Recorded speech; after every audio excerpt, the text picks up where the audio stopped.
अगर गाय हमारी माता है तो उसके हत्यारों को फांसी कोई और क्यों देगा भाई? ये क्या हीजड़ों जैसी बातें हैं? अगर गाय माता है तो भाई बदला खुद लो, और गाय की हत्या उस दिन बंद हो जाएगी जिस दिन आप जो लोग गाय को खाते हैं उन्हें खाना शुरू कर दो, उसके बाद गौ हत्या होगी नहीं। जो हमारी माँ का दुश्मन है वो हमारा दुश्मन हुआ कि नहीं हुआ? अगर वो हमारा दुश्मन है तो उसका वध कौन करेगा? सुप्रीम कोर्ट के पूर्व जज जस्टिस मार्कंडेय काटजू ने गो हत्या पर संभावित प्रतिबंध के विरोध में उतर आए हैं। वो क्या कहा है आपको दिखाते हैं। उन्होंने लिखा है कि दुनिया में ज्यादातर लोग गोमांस खाते हैं, क्या वो सब पापी हैं? मैंने तो देखी साफ साफ कह दिया, मैं साइंटिफिक आदमी हूँ, मैं गाय को माता नहीं मानता हूँ। जैसे घोड़ा है या कुत्ता है वैसे गाय है, एक जानवर है, और दुनिया खाती है गाय बीफ। अमेरिका खाती है, यूरोप खाती है, अफ्रीका खाते हैं, चाइना, रशिया, ऑस्ट्रेलिया, इवन ये अफगानिस्तान, पाकिस्तान, थाईलैंड, हमारे हिंदुस्तान में भी। अभी मैं केरल होके आया हूँ तो मैंने वहां बीफ खाया। क्या कोई बुरी चीज नहीं है? दुनिया खाती है। आप वो सब बुरे लोग हैं, आप ही साधु संत हैं।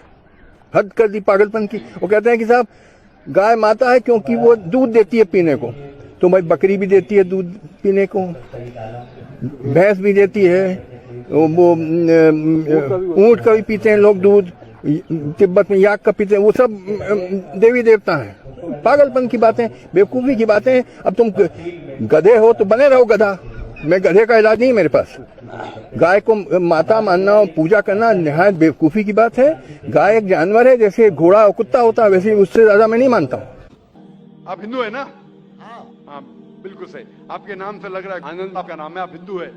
आपको गलतफहमी होंगी कि हिंदू मजहब में गोश्त खाना हराम है। आप जब हिंदू मजहबी किताब पढ़ते हैं, आपकी मजहबी किताब में लिखा है कि गोश्त भी खा सकते हैं, मांस भी खा सकते हैं और बीफ भी खा सकते हैं, गाय का गोश्त भी खा सकते हैं। आप जब पढ़ेंगे मनुस्मृति चैप्टर नंबर 5 अध्याय नंबर 5 श्लोका नंबर 30 में लिखा है कि अगर खाने वाले जानवर, अगर खाने वाले मखलूक उस चीज को खाती है जो खाने वाले जानवर है, तो आप कोई गुनाह नहीं कर रहे, क्योंकि ईश्वर ने कुछ मखलूक को बनाया है खाने के लिए और कुछ मखलूक को खा जाने के लिए। Some to eat and some to be eaten. तो अगर आप खाने वाले जानवर खाते हैं तो गुनाह नहीं कर रहे। फिर आप जब मुताला करेंगे महाभारत का, महाभारत में अनुशासन पर्व में अध्याय नंबर 88 में युधिष्ठिर, पांडव के 5 भाई थे। आपने युधिष्ठिर का नाम तो सुना होगा। युधिष्ठिर जो पांडव के 5 भाई थे, युधिष्ठिर पांडव में सबसे बड़ा भाई था। वो पूछता है भीष्म से कि हम यज्ञ में, पूजा में क्या खाना दे ताकि हमारे परदादा खुश होंगे। तो भीष्म कहता है अगर हम यज्ञ में, पूजा में चावल, बार्ली, सेब, भाजी पाला देंगे तो हमारे परदादा 1 महीने के लिए संतुष्ट रहेंगे। अगर हम मछली देंगे तो 2 महीने के लिए, अगर गोश्त देंगे 3 महीने के लिए, अगर खरगोश देंगे तो 4 महीने के लिए, अगर बकरी देंगे तो 5 महीने के लिए, अगर सुअर देंगे तो 6 महीने के लिए, अगर परिंदा देंगे तो 7 महीने के लिए, अगर हिरन देंगे तो 8 महीने के लिए, अगर बैल देंगे तो 11 महीने के लिए, अगर गाय देंगे तो पूरे 1 साल के लिए हमारे परदादा संतुष्ट रहेंगे। 1 साल।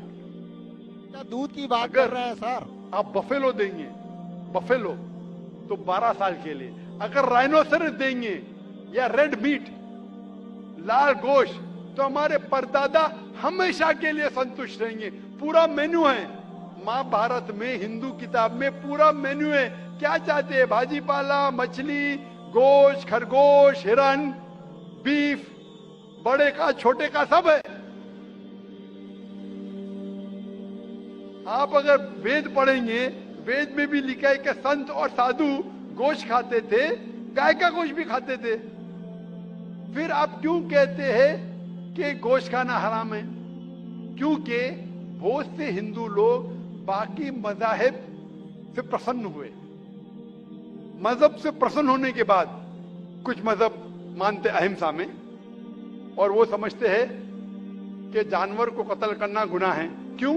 क्योंकि जानवर में जान है, बाजीपाला में जान नहीं है, पेड़ पौधों में जान नहीं, इसलिए बाजीपाला खाना गलत नहीं है, लेकिन जानवर खाना गलत है।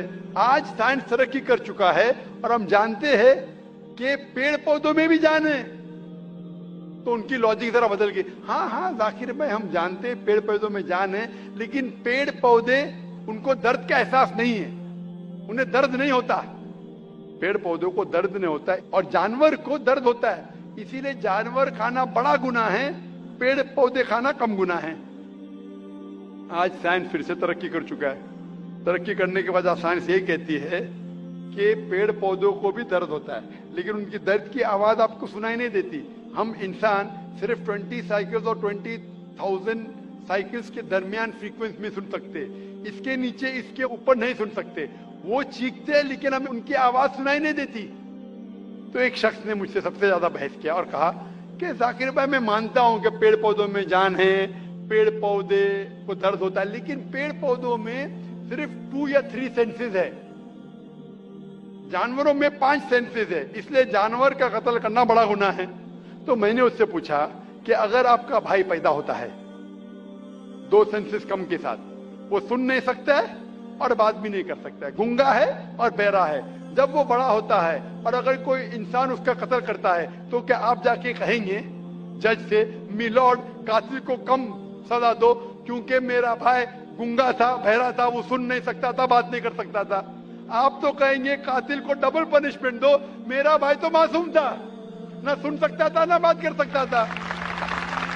आप अगर मुताला करेंगे मजहबी किताबों का और साइंस का, गोश्त खाना कोई गलत नहीं है और मुझे खुसूसन कोई गिला शिकवा नहीं अगर गैर मुस्लिम, अगर हिंदू गोश्त नहीं खाते, मुझे कोई गिला शिकवा नहीं, क्योंकि अगर सब हिंदुस्तानी गोश्त खाने लगेंगे तो हिंदुस्तान में गोश्त का भाव बढ़ जाएगा। आज महंगाई का जमाना है, पेट्रोल का भाव बढ़ रहा है, सब हिंदुस्तानी गोश्त खाने लगेंगे तो गोश्त का भाव भी बढ़ जाएगा। तो मुझे कोई गिला शिकवा नहीं आप अगर गोश्त नहीं खाते, लेकिन अगर आप ये कहेंगे कि गोश्त खाना गलत है तो आपको आपकी मजहबी किताबों के बारे में नहीं पता है और साइंस का भी नहीं पता है। अगर आप कहेंगे किसी की जान नहीं लेना चाहिए तो आप 2 मिनट भी जी नहीं सकते। हम जो सांस ले रहे हैं ये जर्म्स है, जर्म्स में भी जान है, आप सांस लेने से उनका कत्ल कर रहे तो आप जी नहीं सकेंगे। इस्लाम में यह है कि जो चीज की इजाजत है वो आप खा सकते, जो हराम है उसको नहीं खाना चाहिए। इसीलिए मैं हवाले देता हूं, मैं कोई आलिम नहीं हूं, मैं कोई पंडित नहीं हूं, मैं अपने आप को तालिबे इल्म कहता हूं, लेकिन मैं हमेशा हवाला देता हूं। तो किसी को भी शक है, किसी को भी शुबा है तो घर पे जाके चेक कर सकता है, या इंटरनेट पे जाइए, आप टाइप करो, वेद भी इंटरनेट के ऊपर है, कुरान भी इंटरनेट के ऊपर है, टाइप करो, रेफरेंस टाइप करो, आपको हवाला मिल जाएगा।